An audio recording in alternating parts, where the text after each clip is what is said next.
Hi, everybody. Welcome to the 2024 Summer Virtual Planning Meeting, which is happening in October 2023, because that's when we start planning for summer. Yay! Um, I don't know if the ICFL has hosted one of like a virtual planning meeting like this before, but this is the first one I've done, and I'm really excited to get started on helping you plan for summer 2024 and any support that the ICFL can offer you as you think about summer next year. Um, so we have a full agenda packed for you today. I'm going to introduce myself, and then I'm going to introduce Karen. I'm going to ask Karen to introduce herself since she is helping me co-host and co-lead parts of today.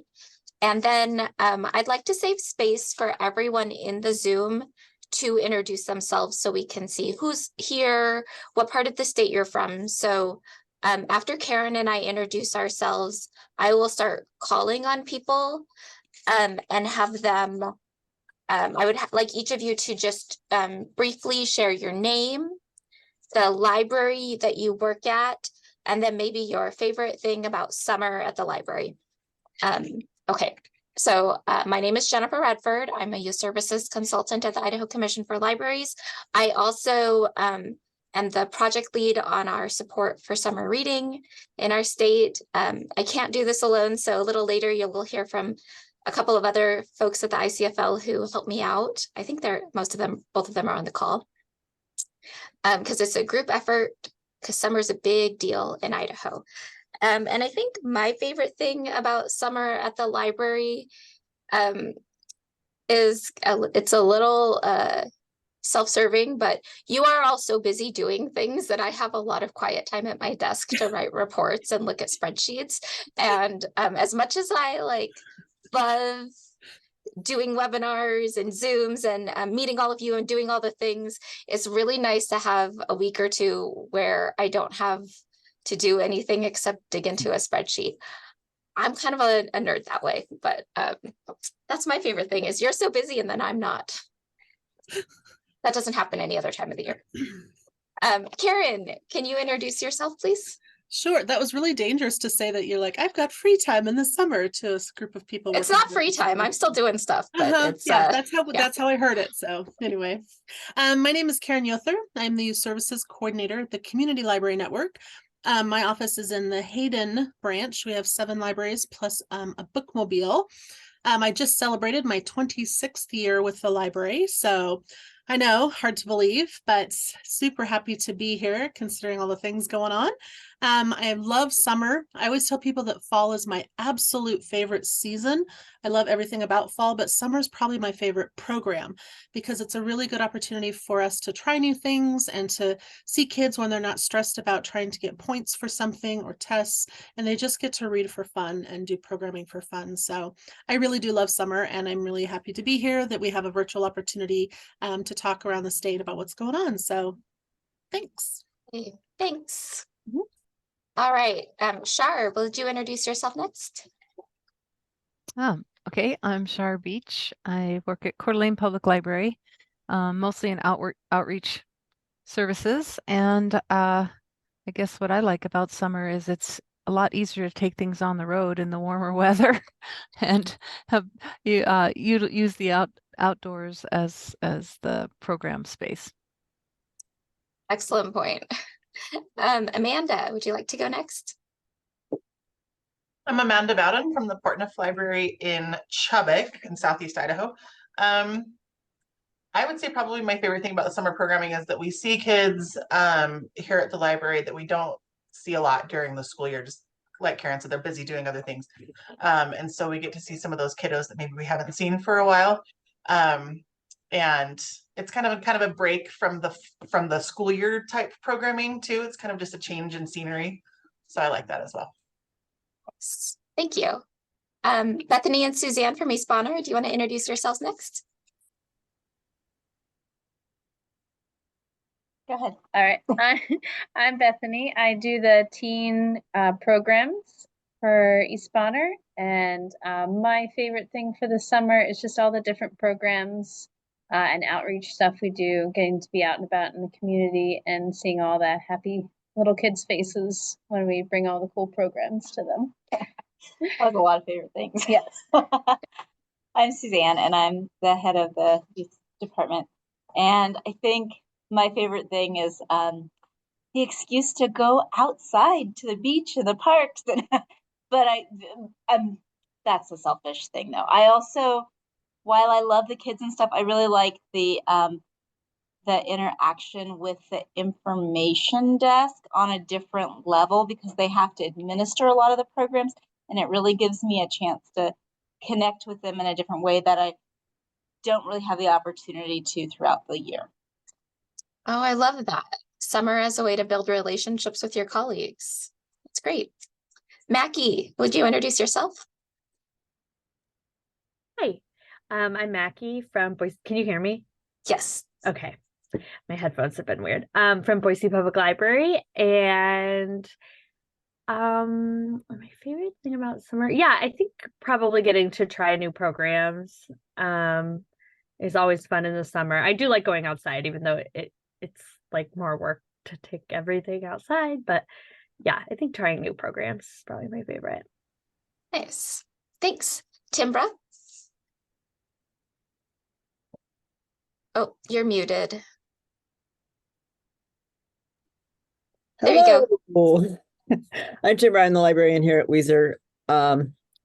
Summer test is we are just busy, flat out running.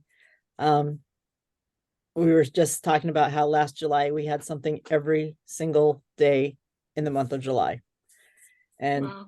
love it, but we're really glad when school starts. So Yeah. Yeah, you guys have a very engaged community. It's a wonderful thing, but it's also a lot. Okay. Catherine Bouchard, can you go next? Hi, so I'm Katie. You can call me Katie. I don't know why it says Catherine, but anyways, I'm the new youth services manager at the Latah County Library District in Moscow.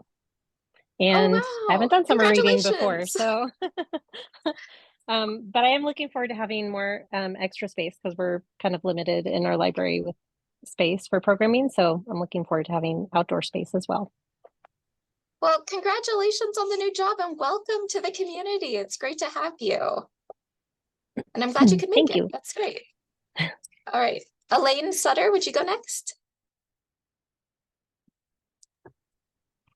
Hello, I'm Elaine Sutter. I'm the youth services librarian at the DeMary Memorial Library, and I actually really enjoyed the research and preparation for all the programs. That is actually really fun for me. So Then you're in the right spot. Terry Summerfield, will you go next? Hi, I'm Terry Summerfield from the Clearwater County District Library in Weippe. And Jenny Tassell will be joining us shortly. She's currently reading at the Head Start group, so she should be back shortly. And who is our youth services programming person. What I like about summer, I love the sunshine and the heat, but as far as the library goes, I like the opportunity to be able to order themed books for the summer reading program, where we have a different subject each week. We try to order in new books that fit each of those subjects. And I think that's the really fun part, because then the kids have new books based on whatever we were presenting that week. And instead of just, shotgunning, oh, let's just order a bunch of new books. I like having a subject to go and find new books on that subject to help encourage the kids to learn more and read in those particular areas. That's great. Thank you. Gina Miller, will you go next?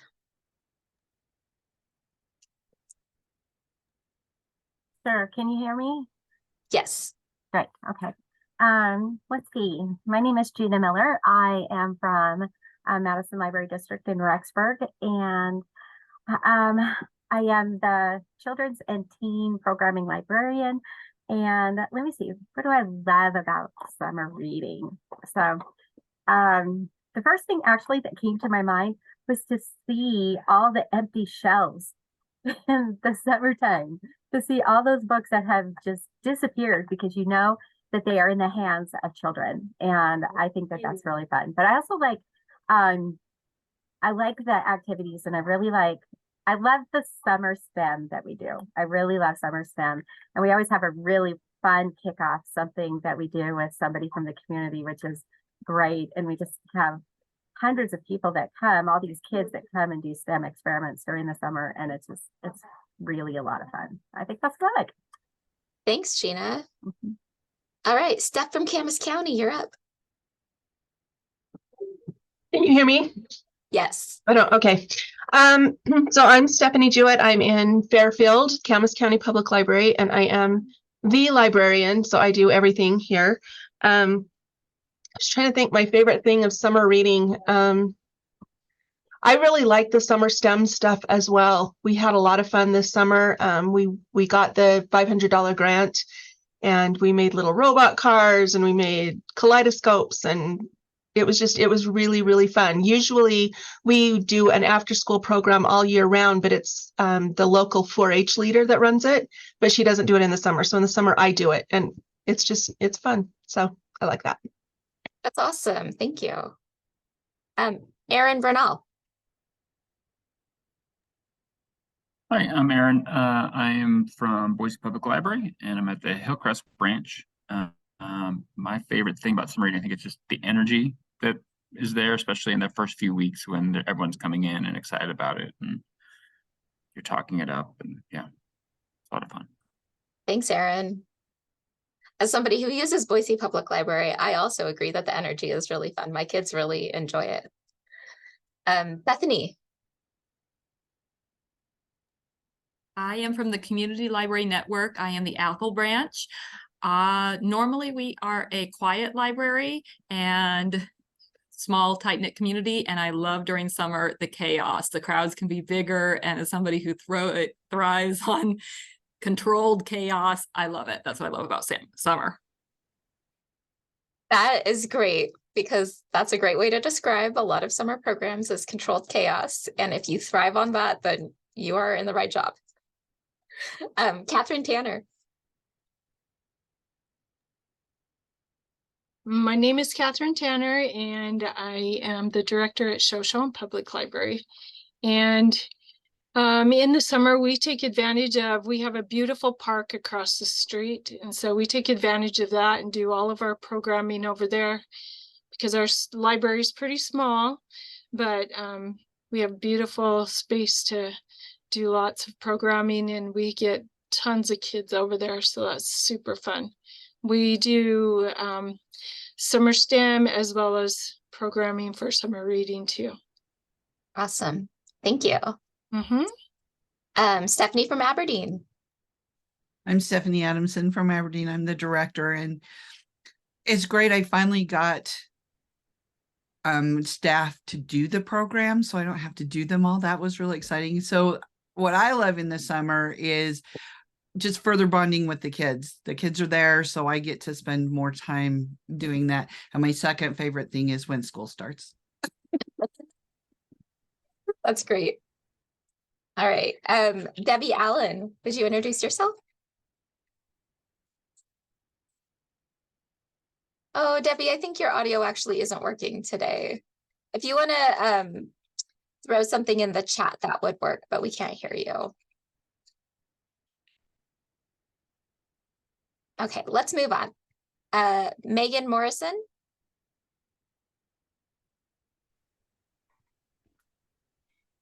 Hi, I'm Megan Morrison. I'm at the South Bannock Library District in Downey, Idaho. And my favorite thing about summer reading is seeing how excited kids get about reading and being able to do all the programming that we offer. Welcome, Megan, and thank you. Okay, Jenny from Middleton. Hi, I'm Jenny from the Middleton Public Library. I do the in-house programming, mostly the kids ones, summer reading and story time. My favorite part about summer is actually calling the people that win the grand prizes, probably for slightly cheeky reason, because you know, when you call from the library, they're like, hello, what do you want, library?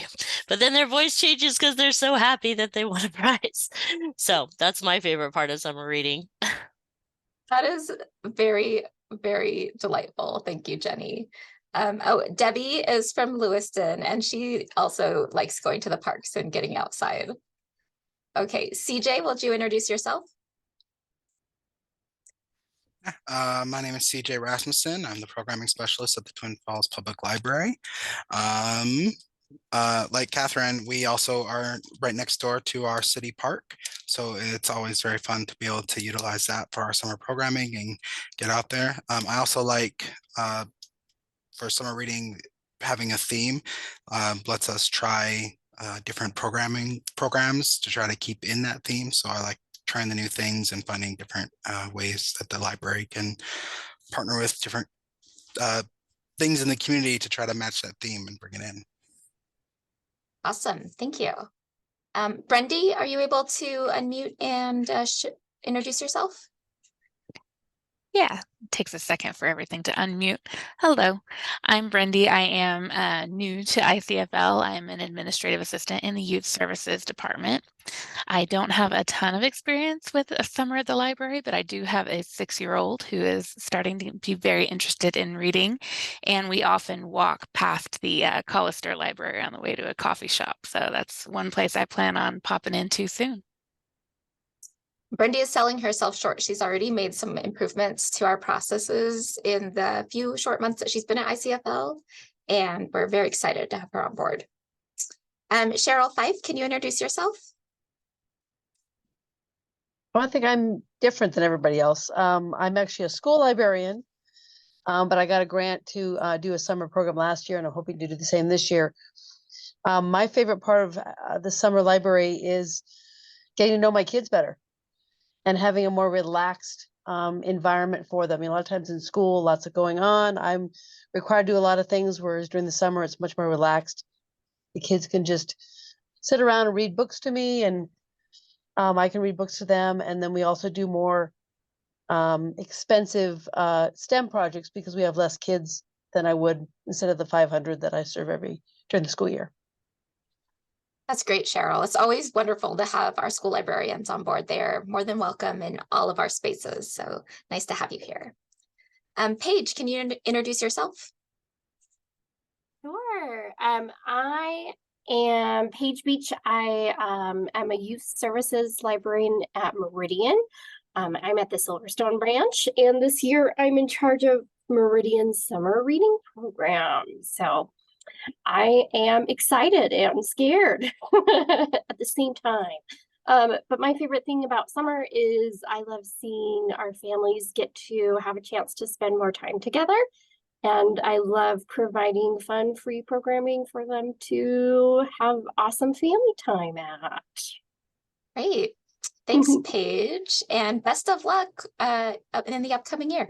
Thank you. Annette, can you introduce yourself?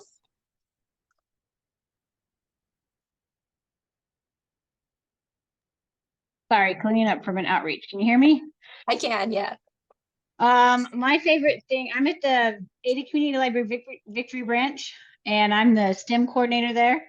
And I'd say the best thing I love about summer is that we get more of the parents involved also with their kids. And so there's nothing more exciting than doing STEM and seeing the parents getting just as excited about the STEM project that they're doing as the parents are doing. So that's one of my favorite things. And also, because we only have like one meeting space in our library, usually in the evenings, we have to rotate between a youth activity or teens or adults. So it's nice to be able to have more time slots in the afternoon to be able to give a whole lot more programs. So we're able to do like a cooking creations also, which it's so much fun to bring in STEM with cooking at the same time and teach some of these kids how to use some of these other like cooking equipment to, you know, create things also. Awesome. Thanks, Annette. And I think that leaves Midvale Library. Can you introduce yourself really quickly?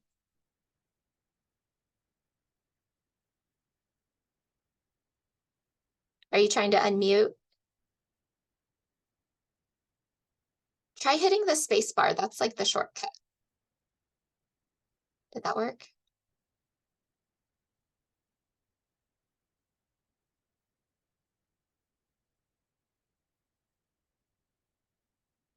There's a little microphone in the bottom of your screen. You can tap on the arrow or tap on the microphone to mute or unmute.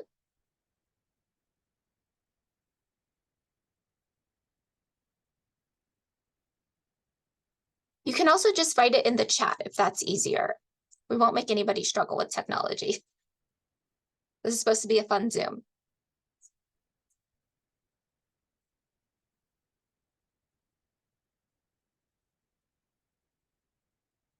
And my other colleague, Josie from the ICFL, may be popping in and out. She's having connectivity issues. But Josie is another member of our summer reading support team here at the commission. It's okay, Midvale. Can you type your name in so that we're not calling you Midvale, though?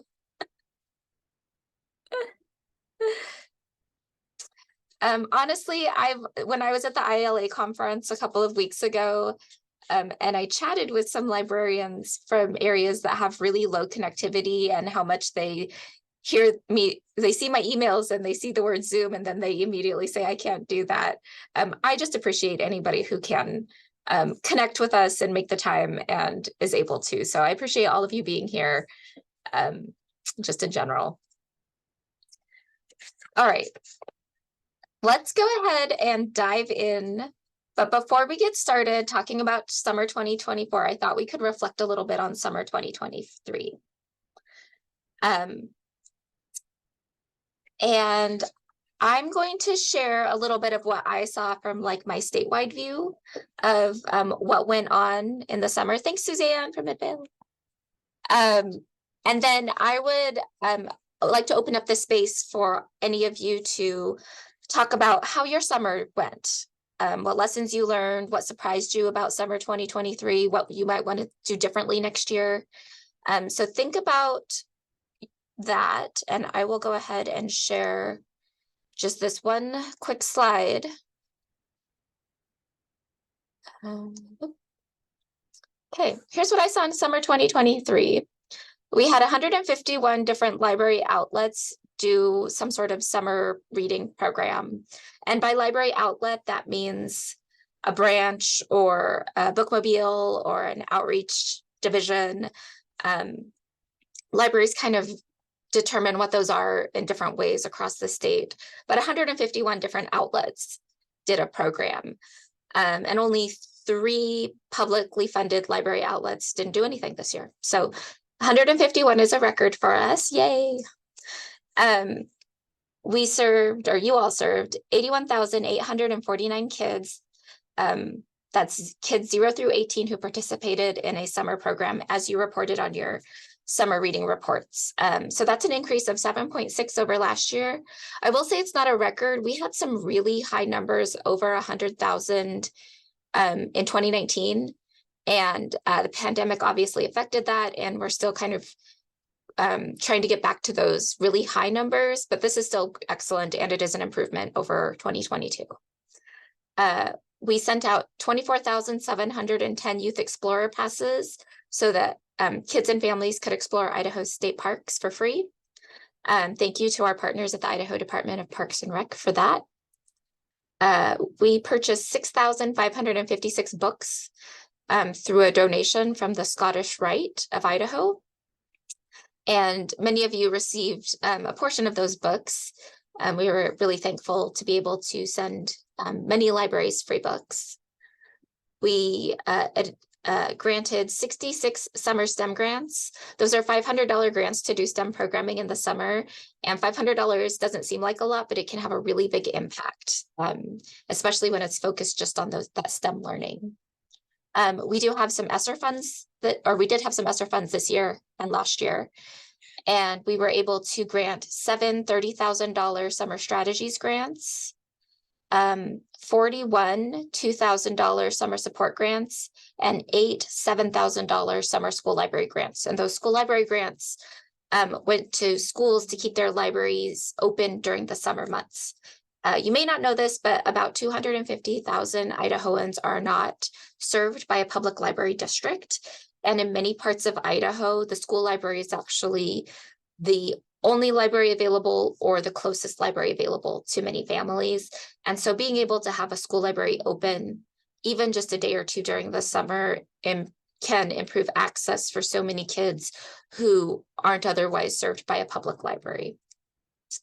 And also for the first time last year, we hosted 6 regional planning workshops around the state to help you all plan for summer. And there were some really cool kits that you could get as part of those workshops. So that's a lot. That is what kind of I saw in summer 2023. And our theme for if you use the CSLP theme, it was all together now. So we had libraries that chose not to use the theme, which is totally fine, and libraries who went all in on it. And I got to read all about it in your summer reports, and it was amazing.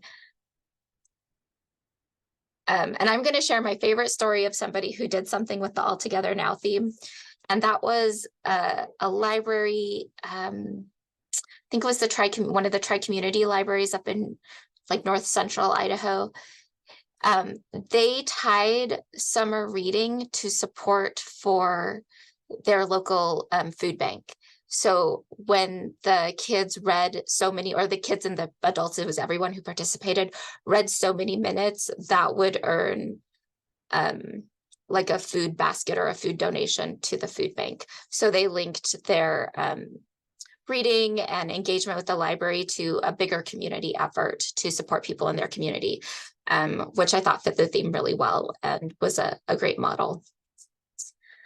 Okay, so what did all of you see in summer 2023? Anything you want to share?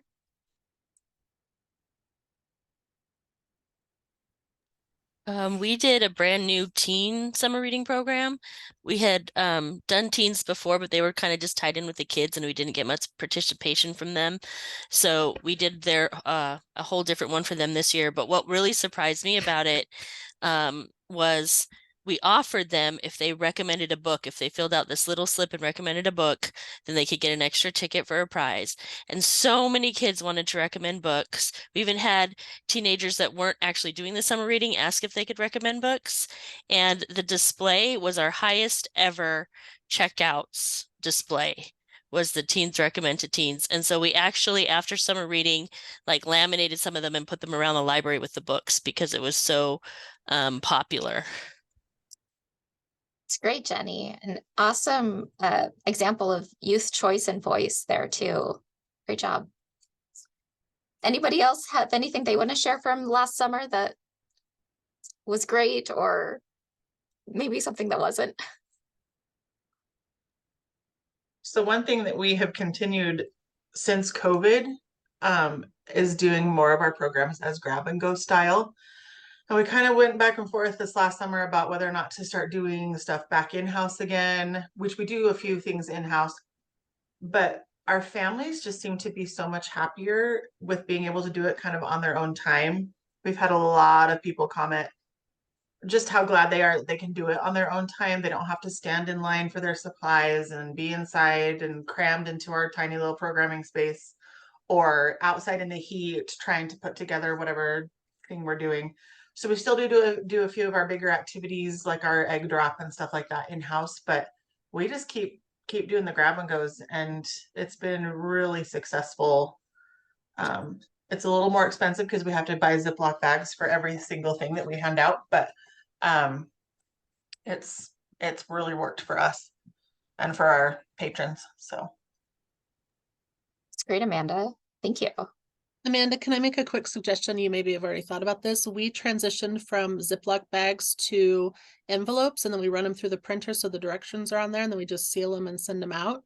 So even things that are a little bulkier, we can even put in different size envelopes, and that was cheaper than the Ziplocs. So that's a good idea. We'll have to look into that. Better for the environment. Yes, I do like that. We did our grab and go in paper bags, and then we had a sign to please recycle them and bring them back and reuse them, so that ended up costing us less that way too. It's a good idea.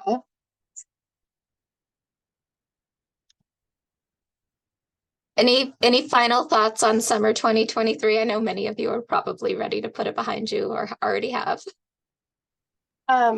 We at Meridian, and this is not my idea, so I can't take credit, but we did tracking reading in terms of like, not in terms of minutes, like a certain amount of minutes per day, but just a day that you read. So it could be you read 5 minutes if you are a child who maybe has reading difficulties and that's a big number for you, or if you read 2 hours because you are a super strong reader.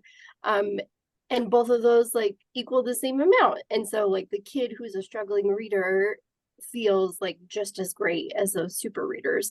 And I loved that. I thought it was so much more accessible. And so we're going to do that again. We did the same page, and it was we had kids that were trying to turn in their reading log saying that they'd read 10 hours after a week of summer reading, and I'm like, I know this is possible, but really go outside and play. But but you're right, it does kind of put things at more kind of an equal footing for all the kiddos. If they read the back of the cereal box, that's great. If they read an entire novel, that's great. Like, it doesn't matter. So yeah, I agree. Yeah, focusing on that reading habit rather than the amount of reading. In It's a terms of different way to look at it. Go ahead.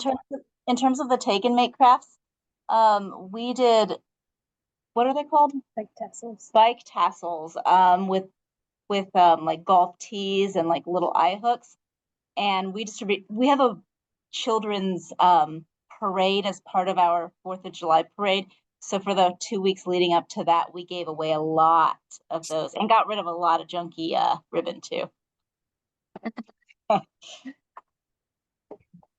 We had we didn't use the all together theme.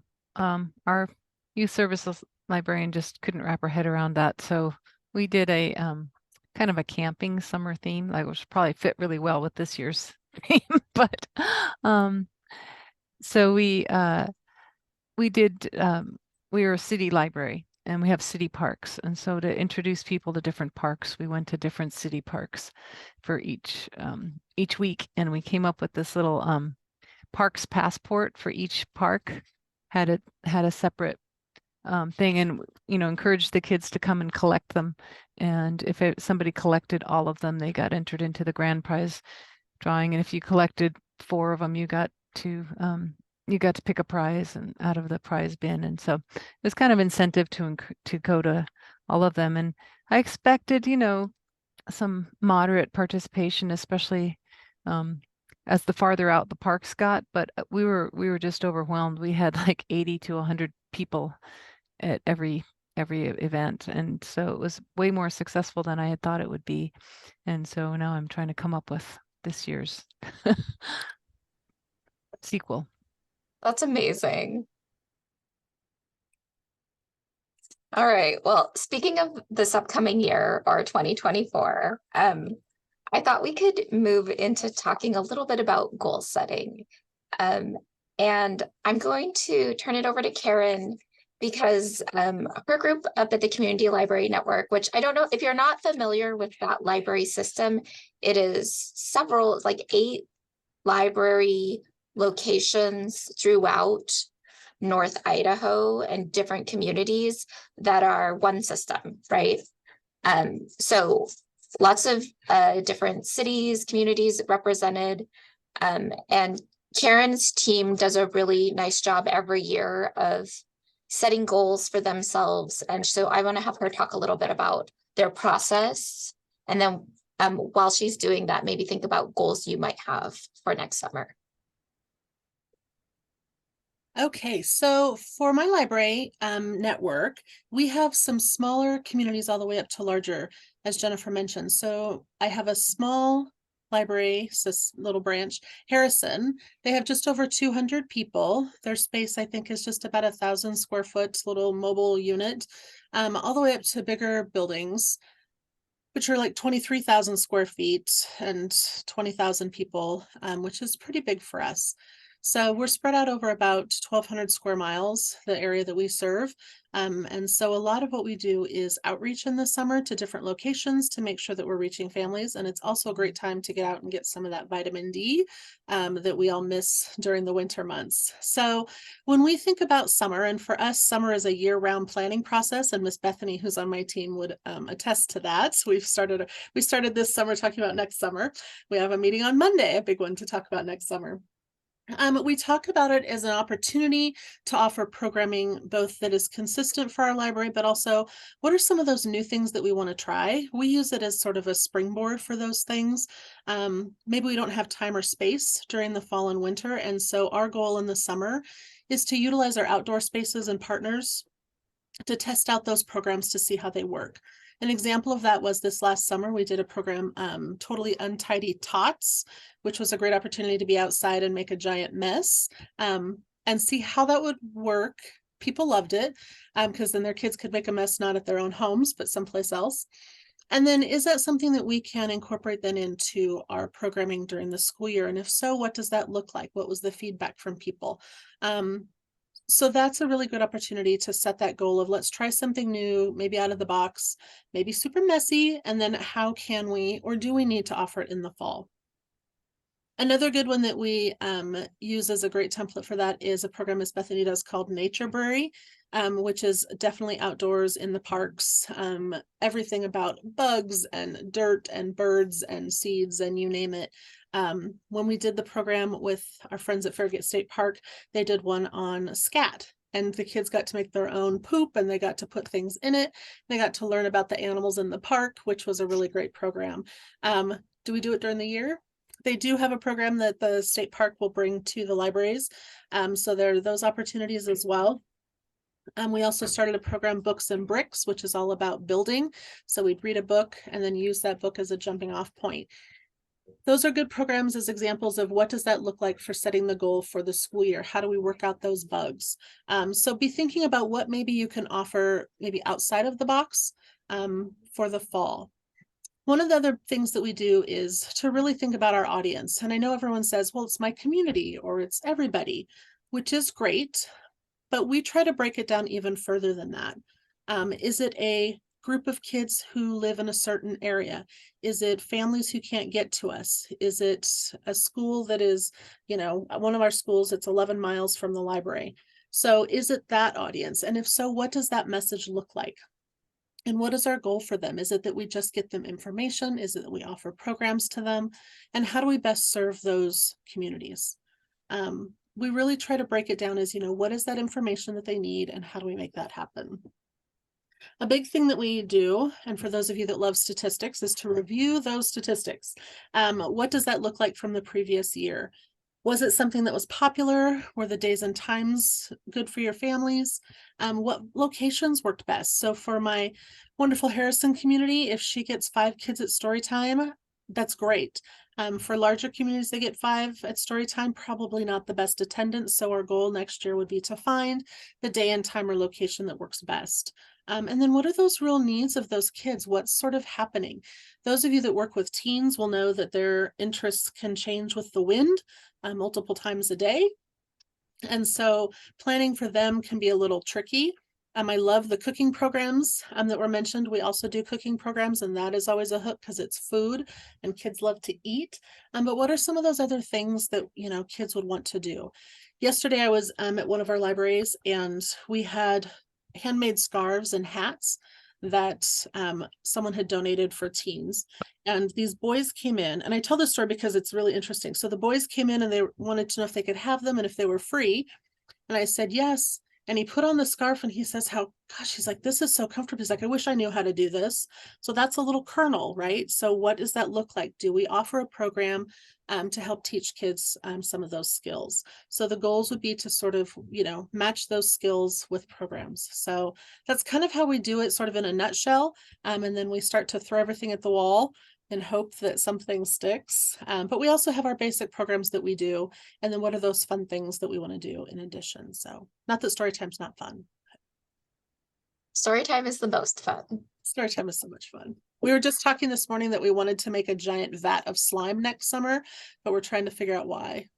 besides it just being fun. It's science. That's It's why. science. It's total science. And where can we do it so that we don't have to clean up the giant mess? So slime. Slime is awesome. I love slime. Okay, so I want to make sure that at the very least from this virtual space that we're in, that you leave here with one idea or goal or something that you can implement next year. So I want you to think about a goal that you have for next summer and grab a piece of paper, post it, whatever's near you, and write it down. And if you feel comfortable sharing that in the chat or you'd like to unmute, share your goal with us. But I do want to take this time to just, we're here, we're talking about summer 2024, let's have a goal.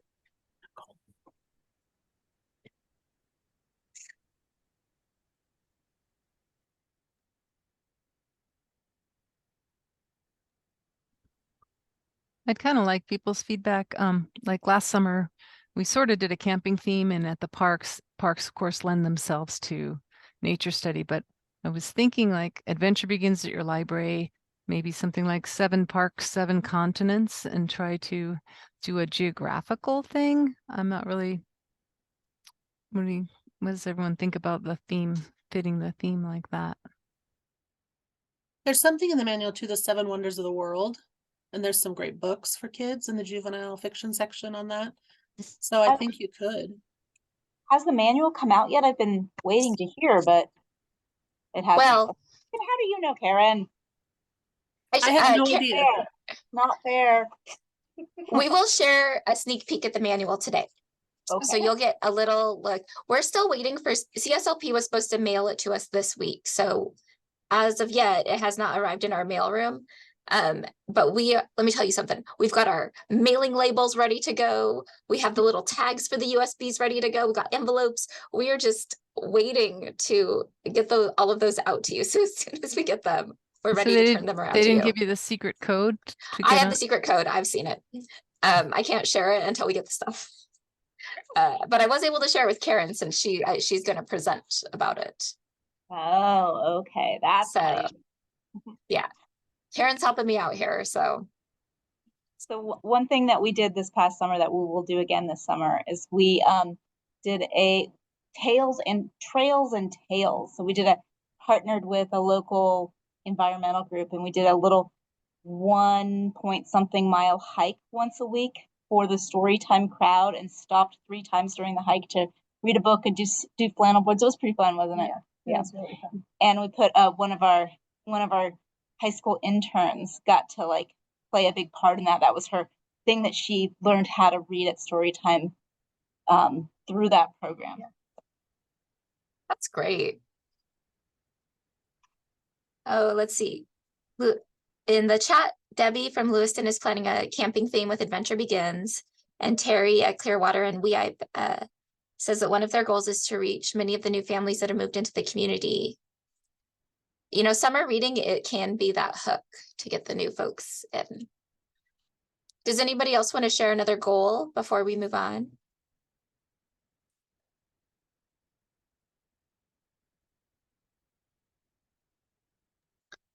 I've got one.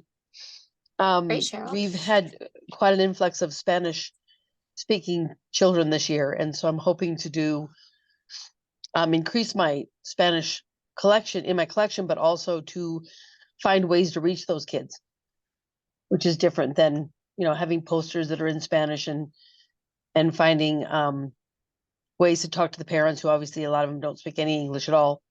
Find ways to get them to feel comfortable coming in and joining the library too. That's great, Cheryl.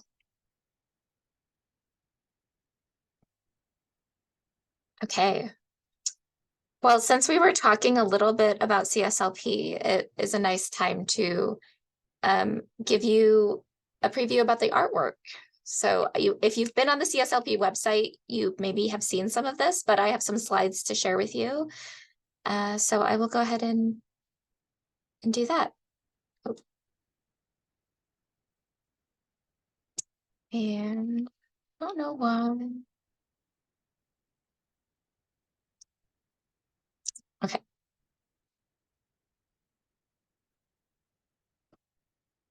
Here we go. Okay. Okay, sorry, folks. My PowerPoint is not acting the way I assumed it would. There we go. Okay, adventure begins at your library. Woo! So the artwork this year is a mix of a few different artists. And so we'll talk about kind of that piece, but I wanted to share it with you. What's the point? So you will get the, when you get your manuals and access to everything, you'll also get access to all the artwork. And this is the adult themed artwork. So we have some explorers over here, and we have some folks scaling a tower of books, doing a little climbing. This is what the adult posters look like in both English and Spanish. And this little piece of spot art is on one of the t-shirts and on some other things. If you buy anything from the CSLP store, you'll be able to see it. So we have our aviator here flying a book. This is my favorite one, is the rafters, and they're in a book. I think this is so Idaho. I feel like this one's just great. And you have a glider in the with a book too. Lots of great ways to use a book as a prop. And then this person on his high wire.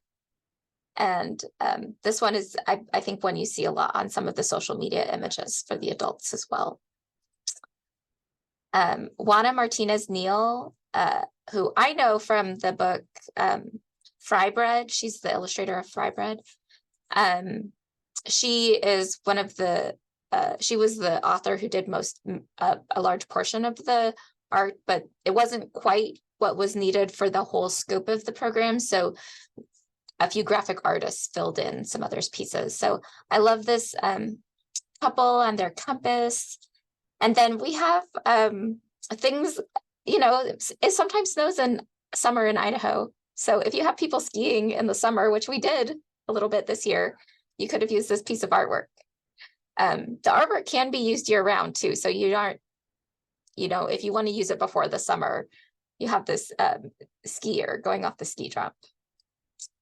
Okay, so that was adults. For teens, we have a little bit more movement here. We have this girl on her motorcycle. This is the poster. So we've got sort of a skate ramp situation going here, with kids on lots of different vehicles doing different things.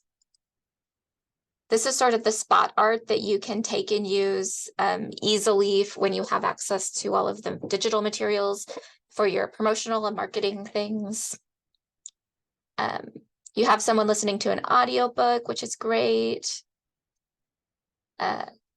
We have a surfer here, and we have a book that is probably not written in English, and motorcycle again. The adventure begins at your library is definitely celebrating the great outdoors. So there's this one, I don't know why they put it in teens. This one's sort of a more generic one.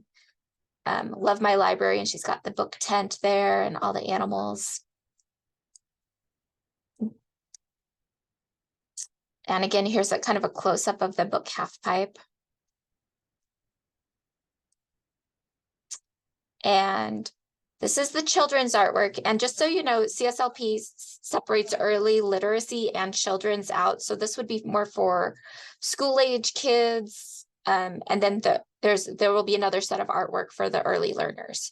So we have our hot air balloon here, super cute. This is the children's poster, which I love, this dog and the blanket fort. And you have all of their imagined storytime adventures up here.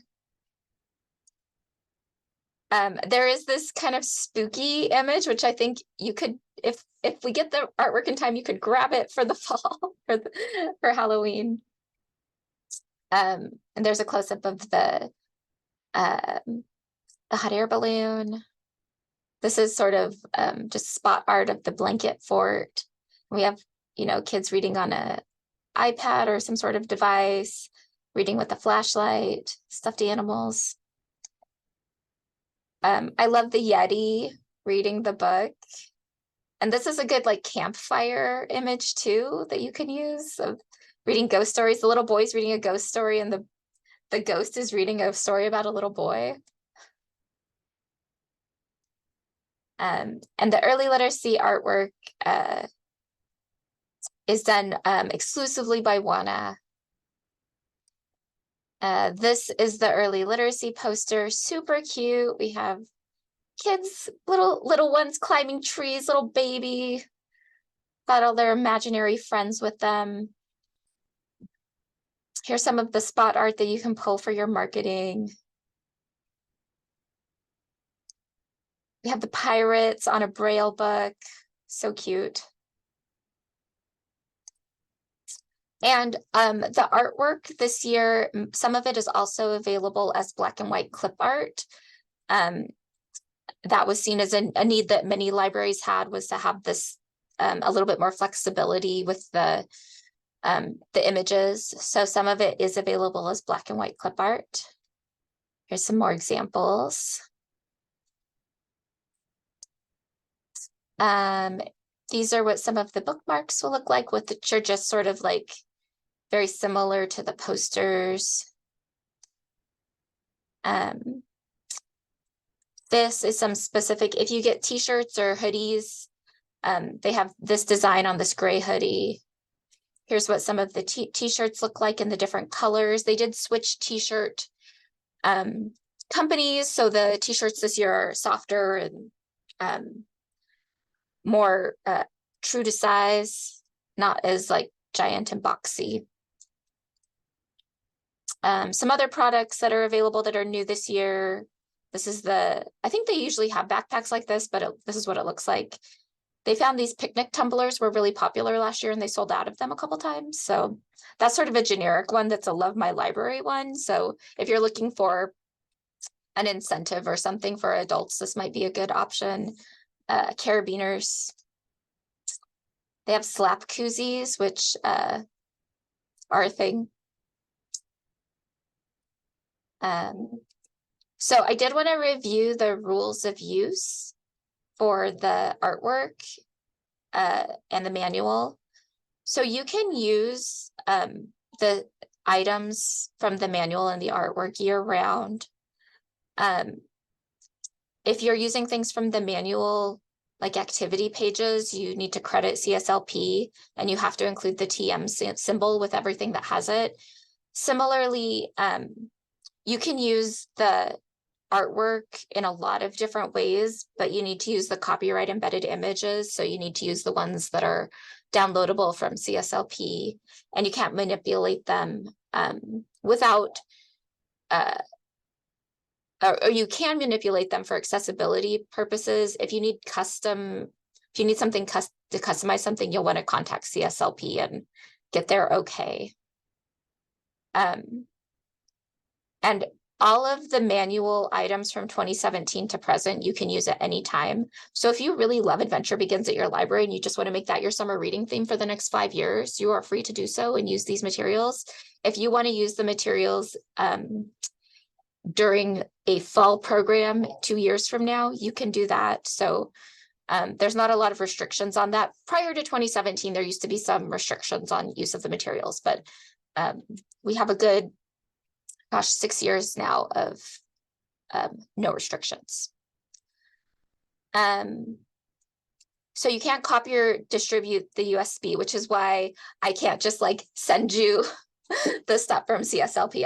I'm prohibited from the rules of use. And I can't also just like display the whole manual for you as much as I would like to.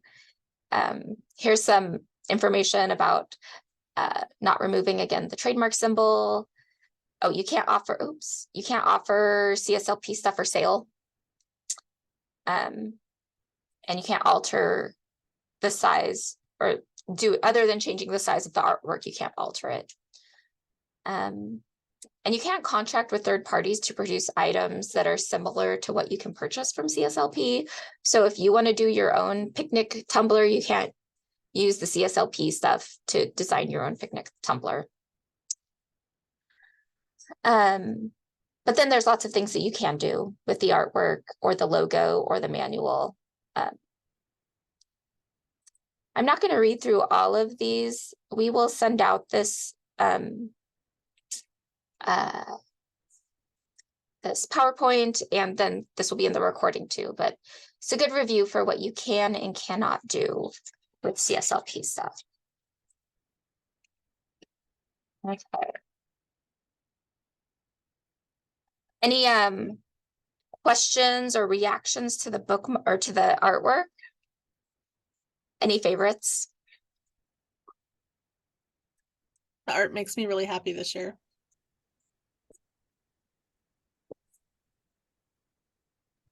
I love the blanket fort just like you do. The blanket fort's great.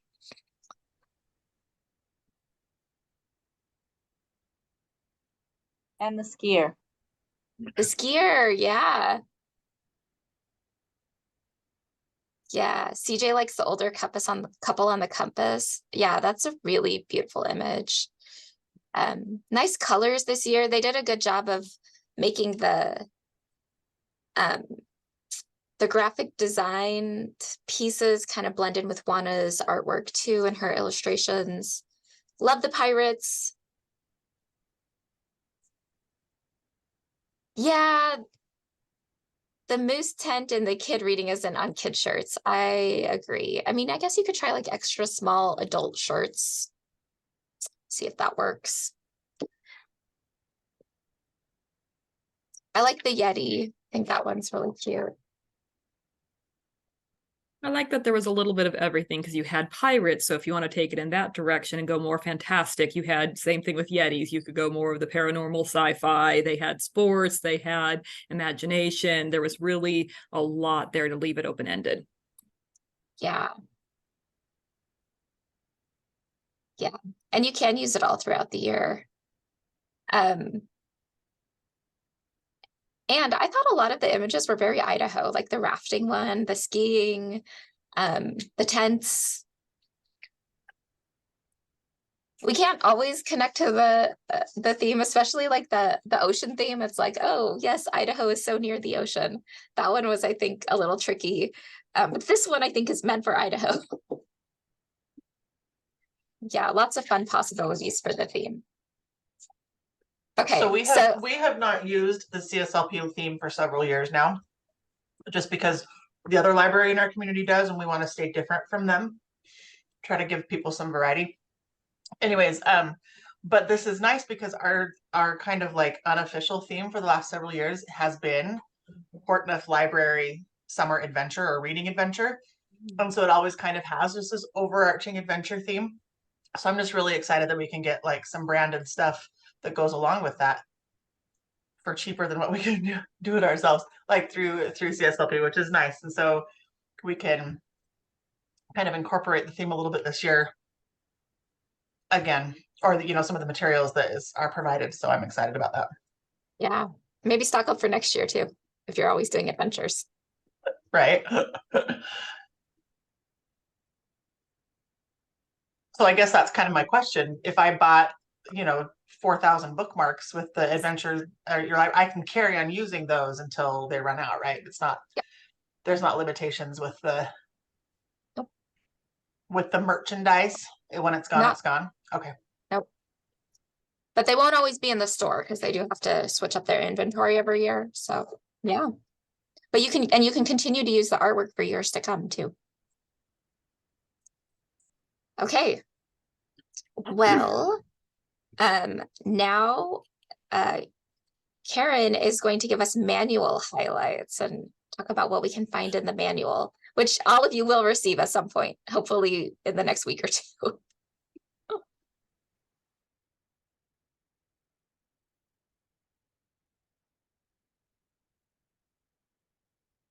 Okay. Everybody see that wonderful thing that says the manual? No, I don't think you're sharing. No, I'm sharing with myself, just so you know. We'll try again.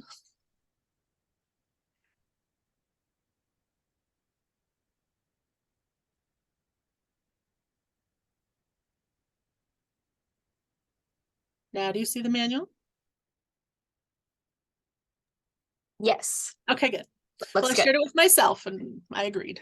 It looked good. Okay, so this is an actual picture of the manual, my binder that I have. I go through and I put in all sorts of great tabs so I can keep track of what I'm doing. I'm a very color coordinated person. I like to, it helps me with keeping myself organized. So in my manual, if I looked really quick, my orange tabs are my baby, toddler, preschooler programs. The blue ones are kids, the green are teen, yellow is like community partners and bigger picture ideas. So the manual, it's a great, I'm really excited about the manual. Okay.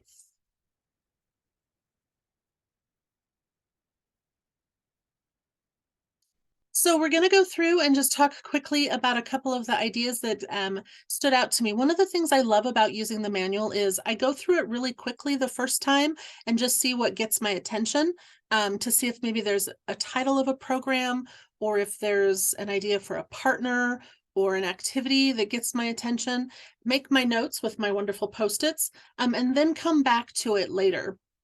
I find if I sit and some people are really good about being able to read cover to cover. I need to just go through it quickly and then come back to it to see what sifts out. So everyone here I know does amazing programs for baby, toddler, and preschool. So I only picked a couple things to talk about today. One of the things that they have on each of the plans in the manual is a stay and play component, and it can be used for in or outside activities. They talk a bit about using parachutes. And so parachutes, they had some great activity ideas for different activities you can do, both, again, inside or outside, different size parachutes, different engagements. It can be a whole program. It can just be a tie-in piece. Parents may kill you if it's a whole program. They'd be exhausted by the end. But kids really do love a good parachute. They also talked about a chalk program for this audience to do chalk vehicles. If you have the ability to draw on a sidewalk someplace and then the kids can color them in, which I thought was a really fun way to engage families. And I do know that when we've done programs like that here, other members really love to see what kids have designed. That leads into another idea they had, which is a touch-a-truck idea, which we have done here. Touch-a-truck is good for the baby, toddler, preschooler, but all the way up into kids. They enjoy that. It's a really great community partnership opportunity for you. We get the dump trucks and the school buses and the fire department and the sheriff and all sorts of people come. And it's a really great way to introduce kids to different people in the community. Usually the dump truck, or excuse me, the garbage truck is one of the most popular because the kids love the trash truck. So they come. One of the activities they talked about was decorating cardboard into different modes of transportation, cars, trains, boats. That could be a great tie-in as its own activity. They talked about being able to then parents will sort of drag the kids around your library like they're moving, which I'm not sure how parents would feel dragging their kids in cardboard, but you never know. That may be fun for some people. So there is that activity, but I thought, how fun would that be? Kids could even decorate them and then sit for a story time or do something. So we all have lots of cardboard with books and supplies that come to us. So that would be a good one too. Bubble Palooza was also mentioned. I don't know if anybody else does these. This we've done for the last year or two with our friends at Mountain States Early Head Start. They host Bubble Palooza at one of the local parks, and then the library comes as the literacy component. So they do most of the work and we show up and blow bubbles and wave. But it's really fun and the kids love to make bubbles.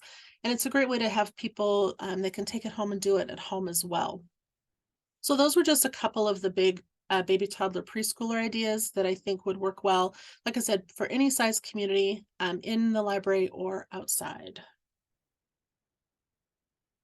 For our kiddos, one of the things that I really love the idea of is adventure journals. Last summer with our kids up at Farragut, we did nature journals, which I'd mentioned, but there's some great templates and prompts in the manual that really sort of help kids, because a lot of times you could hand kid a blank piece of paper and say, here, write in a journal.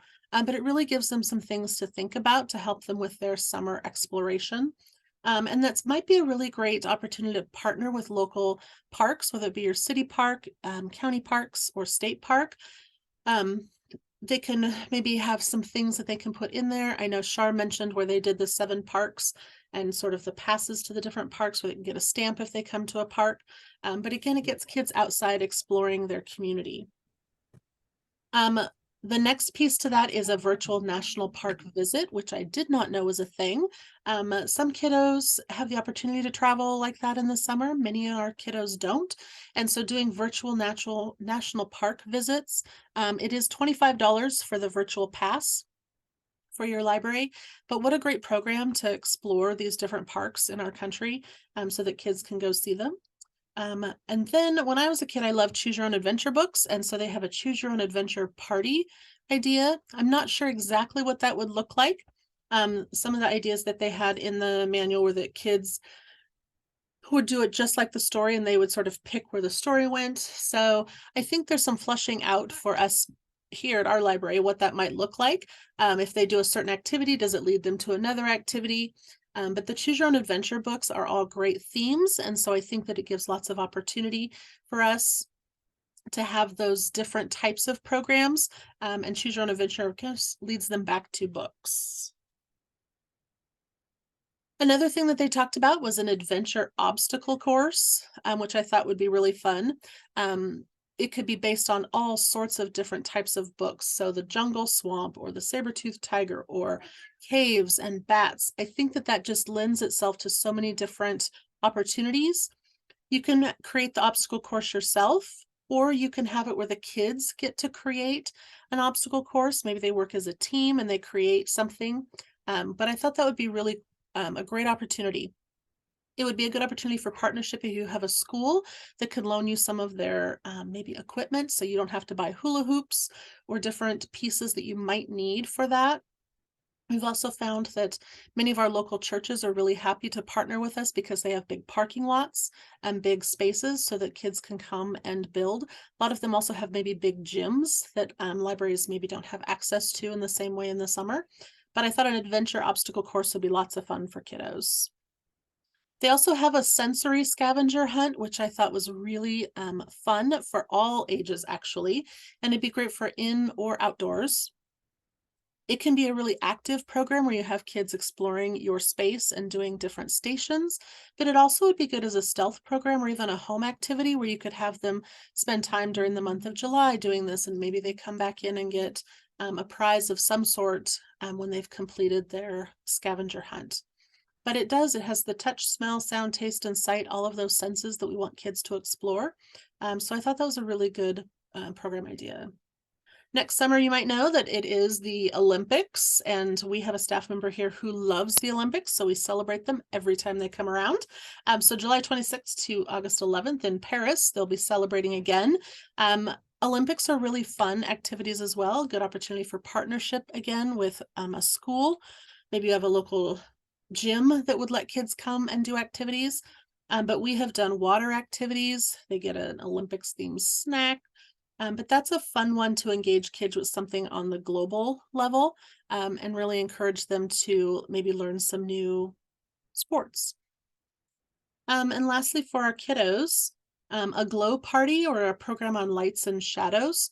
There's so many phenomenal activities out there related to light and shadows, but also a glow party might be kind of fun to do in the evening. We've done glow in the dark Nerf battles with kids, and they love to do that because, again, it happens to happen late at night when it's dark. So for us, that's after 9 o'clock. But it really is a once opportunity for kids to come to the library, of course, after the library is closed. But a glow party would be really fun to do because you can do lots of fun STEM activities with that. And I'm hopeful, I don't know, Jennifer, if the STEM money is available this year. I didn't see it. It is. So any of these would be great to tie in if you needed some supplies. So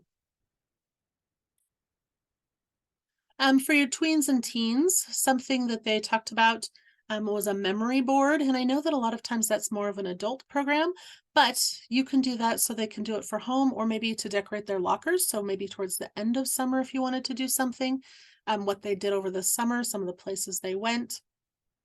It's a great opportunity to upcycle a lot of your materials.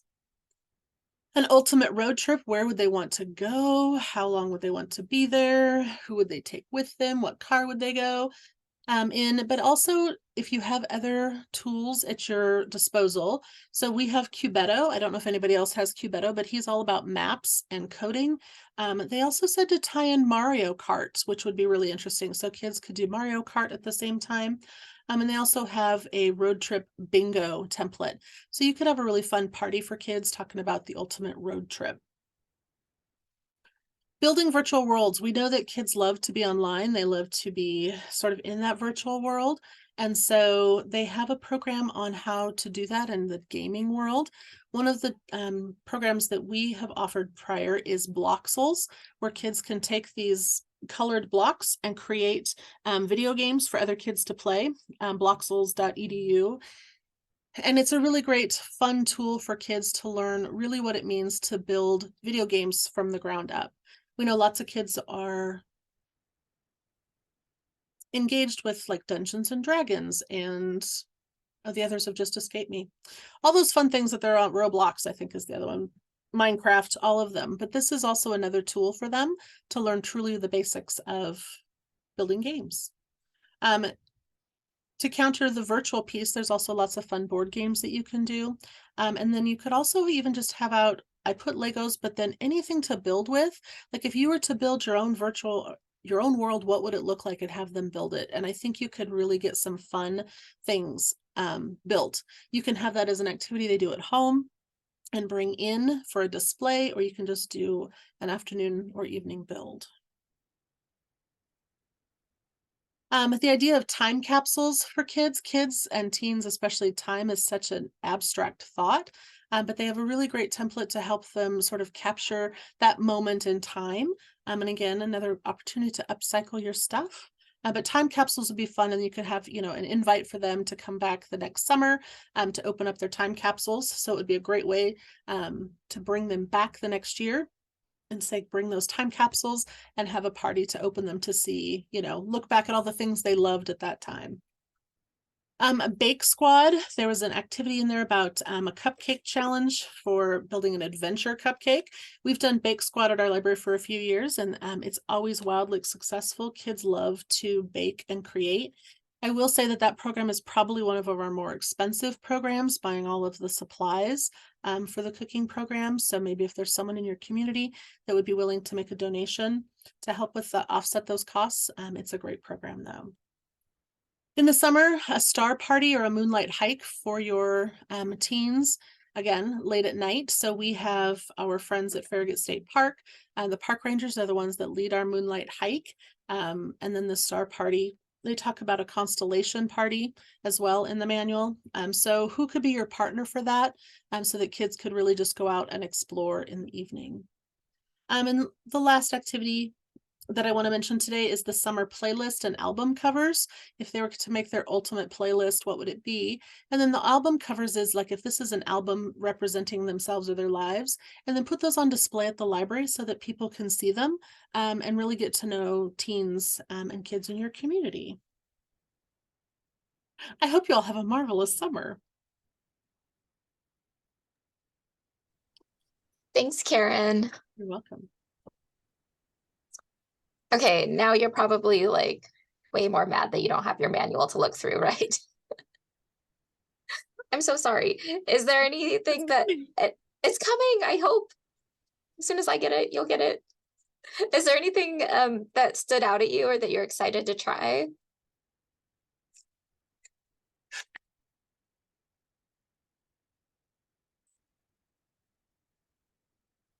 No, but I have a question for Karen.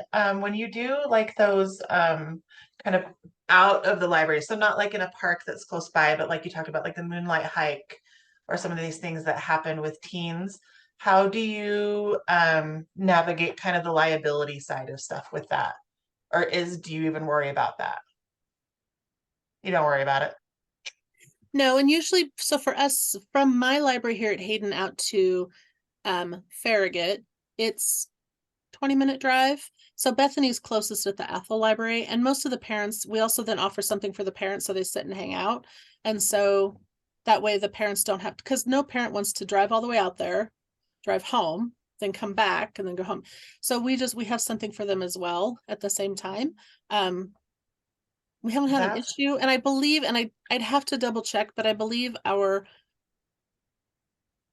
previous insurance covered, because it's I say that because we recently lost our iCrimp insurance, but the policy as it read, and I want to make sure I get this right. The policy as it read is if we do a program off-site and it's library sponsored, it's like we are at the library. Oh, okay. That's the layman's way to say it.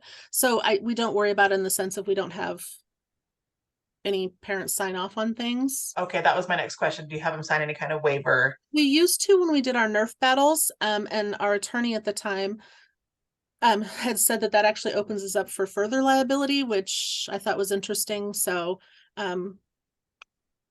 we did what our attorney said at the time. So okay, thank you. I like the idea of having something for the parents to do, because some of the things, yeah, we have a lot of hiking and things like that close to Pocatello, but some of it's still a jaunt, and then it's at nighttime and things like that. So that's a really good idea. Thank you. Yeah, there's so many fun things you can do with adults at that time, and sometimes they just want to sit and hang out. So what do you think about contracting and getting a school bus from the school district to take because Farragut would be the best place for us to hike as well, but it's 30 miles from us. Yeah. So asking our teens to get down there would be more challenging, but I don't know what kind of liability that is. There a reason that you haven't done school buses? Do you know something about liability that would be helpful to know? I think if I remember correctly, because when we did a field trip once to like the local Goodwill stores, kids had to find their own ride there, because I think our liability doesn't cover if we were to drive them. The exception is if, let's say, we have a teen volunteer who's coming with us to do story time in the park, they're covered because they're working for the library, but we cannot transport the public to programs. I think there's some difference in that might be different for you guys. I don't know what your liability insurance is. I mean, I have that in there, but that would be something you'd want to find out. Ours is that we can't drive people to programs. Well, like, I don't know what it is like at everybody else's school districts, but here, in order to get a school bus, it's stupidly expensive. You have to pay the school district so much money to the point where schools can only afford, one field trip per class per year. And so that would be what would disqualify us here in Pocatello from doing something like that. But in theory, it's a great idea. Well, and Sort of Suzanne, mass yeah, transportation. it is. And Suzanne, you guys I know that Schweitzer is close to you, so you could do something that direction. So Farragut is great, but yeah, if people don't have a state park in that, what other kind of outdoor space would you have? That's a great idea, because Schweitzer does have they have an outdoor, or they have a community. They lead hikes. Thank you. Yeah, outdoor education. So that would be a great idea. Yeah, Karen, do you mind if I speak really quick regarding the hike? No, please do. Okay, so typically speaking, the parents, we offer other activities, but the parents want to go with. So last year was smaller. I think there was a total of 10 of us, but the previous year there was 20 some, and people brought the whole family. So it was definitely different, where we kind of went, it was advertised as teen. It is full moon. And so that does help with the lighting issue. The number one thing is it is ranger led. I always emphasize that I am there and we are partnering with the library, but the ranger is the one who is in charge of leading the hike. She gives a safety briefing. She's done the walk before and makes sure that she knows where we're going. I kind of go along on the back and periodically, just a minute, Liz, we had somebody, stop to take a picture. I do the head count periodically, but ultimately it is ranger led. So if this is something you want to pursue, if you want to go to Schweitzer, amazing, beautiful, you would want an employee and emphasize so that liability at some point is kind of shoved off to that. We are in nature. You're going to be responsible for this. And she always does her safety talk of, here's what you need to be aware of. This is what you should be careful about. We'll have uneven footing here, those type of things. All right, this is great conversation. I can tell you all are really excited about planning for next year. We have been on the Zoom for 2 hours and 20 or 2 hours, 1 hour and 20 minutes. So what we're gonna do next is take 5 minutes. You can use that time to step away and take a quick break if you need to. If you want to like start writing notes to yourself so you don't forget what we just talked about, this is a good time to do that. I'm gonna pause the recording. We will be back at 2:26 or 1:26, depending on your time zone. And then we're going to go into breakout rooms and kind of dive deeper into thinking about programs, decorating, marketing, incentives, outreaches, partnerships, all of that. So we will do breakout rooms and dive into all of that when we get back in 5 minutes. So, yay. Okay. I hope that you had a chance to connect with some colleagues during those breakout rooms. Does somebody from each room want to give a quick synopsis for the group about what you talked about? And we'll start with the programs group.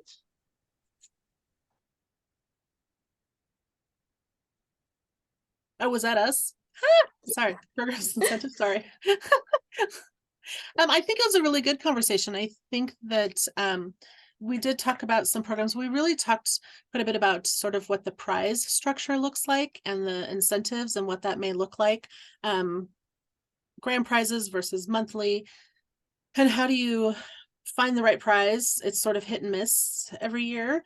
We talked about the structure as far as the number of days goes. One of the ideas, which I think is super fun as a potential grand prize, where kids could put their ticket in if they wanted to be the guest in a read poster. And so they would be them with their, and then you could have that printed and hung at your library. Even teens might like that, maybe even adults. But I thought that's a really fun, fairly inexpensive prize that you could have, and then kids could get a small copy of that poster. I thought that was super fun. But I think that the conversation really is, how do you incentivize cost-wise, and how do you find the right prizes? So we were still sort of in that when we got the notice to get out. I feel like it's a topic that there's never enough time to talk about. There really is not. Yeah. What about like a presenter versus no presenter and like programming programs? We didn't even get to that. Well, Karen, I think our group was actually the incentives and summer reading group, the number 3. Yeah, and programs was a different group. Oh, yeah. There are 2 types of programs. It's very confusing. Okay, I'll quit. Anyone from group 1? We'll put it that way, group 1.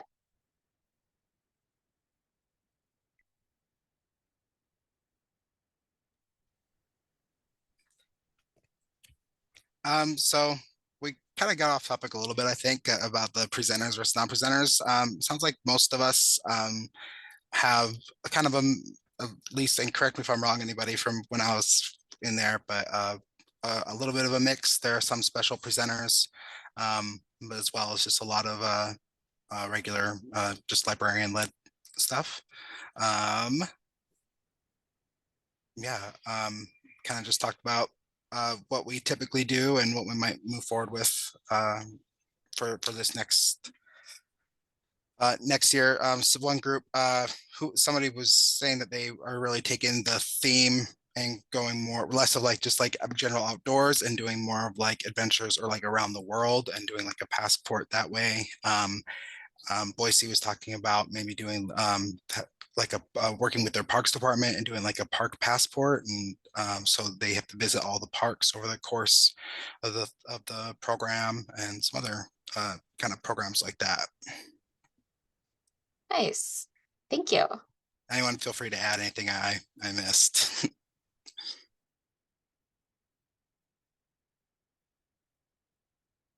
How about from the outreach group?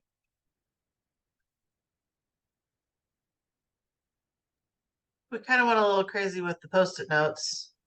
Let's just put it that way. I think this topic went a little bit along the lines with the prizes too, is finding business partners to donate prizes or donate money for prizes. And so we kind of went back and forth a little bit about that, but we talked about just ideas of places where you can go. I think probably the biggest hurdle is actually just getting out in the community and asking and talking to people. That's personally what I struggle with. I know a lot of librarians don't struggle with that. Have you ever met Cindy Bigler? But that woman could, you know, wrangle her way into anything.